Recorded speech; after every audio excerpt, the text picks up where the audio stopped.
After patch 3.0 introduced the largest amount of changes in Valorant history, it would make sense that patch 3.01 would be a light one as the devs gathered data on the new episode. Because we're still settling in on the big update, we did not get any agent changes with patch 3.01, but that doesn't mean that any agent position changes haven't been made to our tier list. What's going on, ProGuides fam? It's Kangas, and today we got our patch 3.01 tier list. Now the KO is fully released and we have a better idea of how the new meta plays like, some changes are coming to our predictions from the last tier list. So let's not waste any time and hop right into it. Jett is quite the tough cookie. Even after getting her entire kit cost increased from her regular abilities even to her ultimate point cost, Jett is still holding on to her position as an S tier agent. I think the main reason why Jett will be a mainstay in the meta actually has less to do with the op and more to do with her mobility and speed being too difficult to deal with in solo queue. The amount of space that Jett can create and the speed at which she does it is way too much for players to deal with in the game. So therefore, good Jett players will always find ways to create opportunity for their teams in game. Oh, and the op being decreased in price is only going to make her have even more options as a result. So buckle up and prepare to see a lot more of her in episode 3, and honestly probably until they make some big changes to her. Next to Jett in the S tier this patch is Viper. If you had told me at the beginning of the year that Viper would be competing in the S tier consistently, I would have laughed and said that you know nothing about the game. But here we are, half a year later, and the American Chemist is still tearing up solo queue despite nerfs after her rework. Viper is one of a kind because she functions as a Sentinel controller hybrid, and honestly, she does a better job of locking down sights than Killjoy and Sage when on defense. And with the introduction of Breeze, Viper's wall have found ways to become useful vision blocking tools on offense as well. Viper being at the top is due to a perfect storm of her becoming powerful, the post-plant meta becoming prevalent in game, a new map that is designed for her to succeed both in offense and defense, and the fall of other controllers out of the meta giving her the spotlight as well. So this week, Sova is the new number 3 spot in S tier once again. Even despite getting price nerfs to his key abilities and getting his ult point cost increased, Sova is back in S tier because he is simply too useful to not have on your team. Sova is the information gathering king, and every team that wants to win games in ranked needs some sort of information gathering. Sova just fits that niche. His whole kit is great for getting picks and finding key information on both sides. Sova is one of the most balanced agents for offense and defense, and I think that fact alone will keep him in the S tier for quite some time until another agent can contest his level of dominance in game. But the first major change of the tier list belongs to KO, as he slides out of the S tier into the A tier for patch 3.01. KO did not get changed. Of all things, he's becoming more popular since more and more players unlock him by the day, but the reason he's fallen into the A tier is due to the fact that he does not work as well as we previously thought. And this is most likely due to reasons similar to how every initiator, except for Sova, has dealt with. KO doesn't function too well on his own, and while he can create plays by himself, he definitely can do more with enabling teammates. While he still is a proactive agent that does a lot for his team, he is far from the solo hard carry agent that we thought he would be when he was released. Us putting him in A tier isn't quite a reflection of how good he is theoretically, but it just means that we overvalued how good he would be off the rip. So in our opinion, he still has the tools to reach S tier in the future, but he currently isn't understood well enough to realize his true potential. He is still a fantastic agent that is fitting into the meta well, and all we need is more people to start to learn how to play around him and take advantage of what he brings to the table. One way to do this is to come visit our website ProGuides.com, where you can get personalized pro one-on-one coaching tailored to whatever your heart desires. Whether it's to specialize in a specific agent, master the fundamentals, or just get ahead of the meta, if you have questions, we got answers. So come check us out if that interests you. We'd love to help you realize your potential as a player.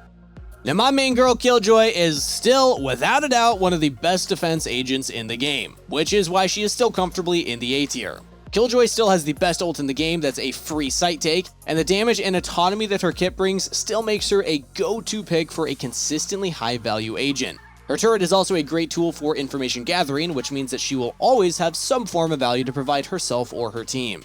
And honestly, there isn't much more to say about her. She's just good. But if you want an agent that can consistently bring results and is more or less viable on every map, Killjoy is a great agent to pick up.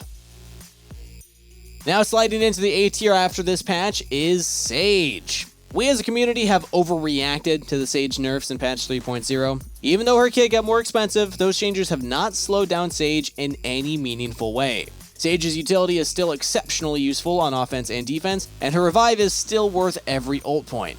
Now, while the price changes and ult point nerf is still noticeable, this is more or less the case for every agent that has experienced changes, and Sage as a whole hasn't really felt much different. The only substantial change to her is probably her pistol rounds, as getting the wall is now a bigger investment than before and doesn't let her purchase a ghost. As such, she's still making a comeback to the A tier. Reyna is pretty static as an agent right now in the meta. She hasn't gotten worse, but she also hasn't been amazing either. She's currently more of a pocket pick that is saved for occasions when you're feeling that your aim is going on a hot streak. Generally, she has trouble finding good value as an agent, but she has the benefit of dealing with less utility right now, as well as having a snowball agent that could have an untold momentum effect on teams. So that's why she may have some hidden value to her that isn't quite represented through her ability kit, and is also better when you're feeling particularly confident. Reyna's Lear price increase didn't really hurt her viability as an agent, so she's still sitting in the A tier comfortably. And rounding out the tier is Omen's return. It looks like Omen has found his groove again after episode 3 came live, and we have some explaining to do. After seeing how useful Viper and Astra became in the last act, it was hard to imagine a world where Omen came back into the meta full force. Well, let's just say that Astra is not doing so well after Riot finally hit her with some substantial nerfs, and Viper is still the best controller, but she doesn't have quite the most utility in the conventional smoke department. So that means they can both peacefully coexist as controllers while still filling slightly different roles in the game. Omen's kit got a bit more expensive and his smokes are no longer completely free, but he is rising in the meta because a need for a smoker is always present, and he is the next agent up to answer that call. Viper is more in the business of sight and area denial, and vision blocking is her second priority. Omen's main priority is vision blocking, and his second is dueling. So for now, he has to take it back to the A tier as the second best controller. Now sliding down into the B tier this week is Skye. Skye got some interesting changes in the last patch, with some good and some questionable. She doesn't have as many flashes to start with, they got more expensive along with all flashes in the game. Her Tiger also saw a similar price increase. Skye's in an awkward position in the meta because her kit is not particularly better than before, and she's still running into the issue of fighting for the same spot as Sova, except now we also have KO to compete with. What we're trying to say is Skye fell to B tier because she isn't as valuable to a team as we originally thought entering episode 3. This has caused her to fall down on a lot of players' priority list when deciding on the initiator preferred to round out a team's aggressive potential. Skye can still be useful in a Skye main's hand, but if you aren't a Skye main, she is unfortunately pretty much the same old Skye as past patches, but also sitting in a weaker utility meta in general, which is why she is still great for her free flashes. The Swedish Cyborg got a few changes in the last patch, and I think he's a much better agent after all the dust is cleared. The devs focused on making his kit less chunky and also gave him a bit more power on his main abilities. In the past, trying to use Breach's abilities in his kit in quick succession was like trying to pull off a combo in Super Smash Bros. With input delay on your controller. Also, his abilities were very narrow and decently hard to hit. Simply put, he just wasn't a fluid agent that could do his job cleanly without compromising himself or his teammates. After his mini rework on patch 3.0, he's still faring well and is fitting into the meta quite nicely. He's not as awkward as he used to be, which is good, because now more players actually might give him a chance.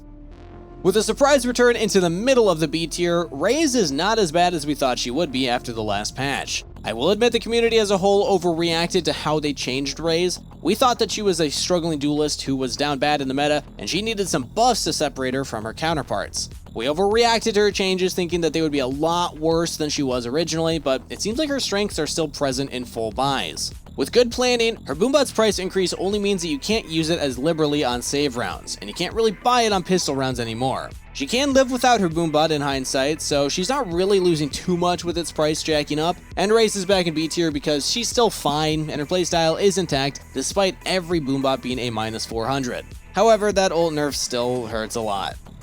Another agent that has slid out of the A tier this week is Cypher. Cypher isn't down here because he's bad, but only because he hasn't really made a resurgence in the meta despite getting some minor buffs. Cypher was basically the only winner on patch 3.0, as he was the only agent in the game to not get any form of a nerf, only buffs. Well, those buffs didn't really fix why the other Sentinels were still outperforming him in the meta though. Additionally, Sypha now suffers from having to avoid a KO's knife like a plague, which hurts his viability in some situations. So Sypha still is plain old self with slight increased functionality, but a big counter that can throw him off of his game.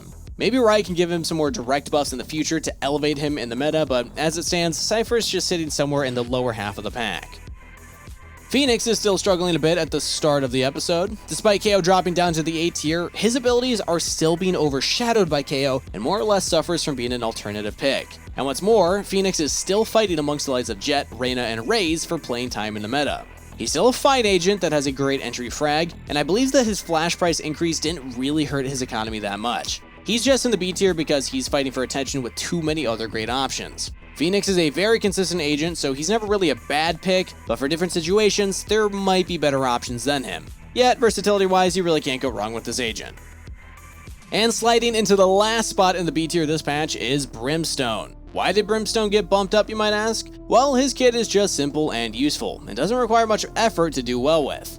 There never was much question whether Brimstone could be useful or not, but he was typically overshadowed by all the other controllers who had more uses or offered unique hybrid playstyles. His smokes are still the best, and his molly is now also the longest lasting of the mollies after Viper's nerf. And now that Astra has been kicked out of being a decent sentinel due to how long her star cooldowns are, Astra is just a fragment of the monster that she used to be. So Brimstone's up here mostly because of those who slid down to the C tier this patch. Now, this might seem like a hot take of the tier list, but Astra is down terribly as the first spot in C tier this patch. Just a month and a half ago, Astra was at the top of the S tier on the tier list, and pros were tweeting about how unhealthy she was for the game. But after Riot came after her hard with the nerf hammer, she has had quite the meteoric fall to earth. Astra's cooldown on her abilities are mainly what hit her the most. She used to be able to deal immense pressure on the team because of her abilities were low cooldown and also easy to fake, meaning that every star had the potential to wipe a team. It's pretty hard to do that now that all of her ability cooldowns got practically doubled in length, so teams will just bait an activation and then be rewarded with 25 seconds of downtime.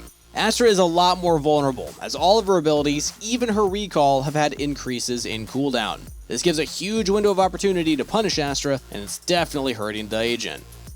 And surprise, surprise, it's not a ProGuides tier list without having our poor anime protagonist at the bottom of the C tier. However, that can change with Riot's confirmed rework, so it's just a matter of waiting patiently to see what Riot has in store for him. It might not be that long before he becomes a completely new agent. Also, a fun thing to note is that Tens made a tweet about Yoru being S tier in Bind specifically, and he pulled him out against Soniques on VCT qualifiers. However, another fun thing to note is that despite them winning 13-5 against Soniques, it's a rare occurrence to see Tens on the bottom of the scoreboard. Of course, if you want to be Ethos or Red, feel free to play Yoru, but I would suggest waiting for his rework before giving him another look. Well, that's all that we have for the patch 3.01 tier list. If you enjoyed the list, make sure to drop a like and sub to keep up to date with the latest Valorant news, updates, and guides. Also, make sure to check out our website for some truly amazing on-demand coaching at ProGuides.com. Once again, I've been Kangas. Best of luck on the grind, everybody, and I'll see you in the next one.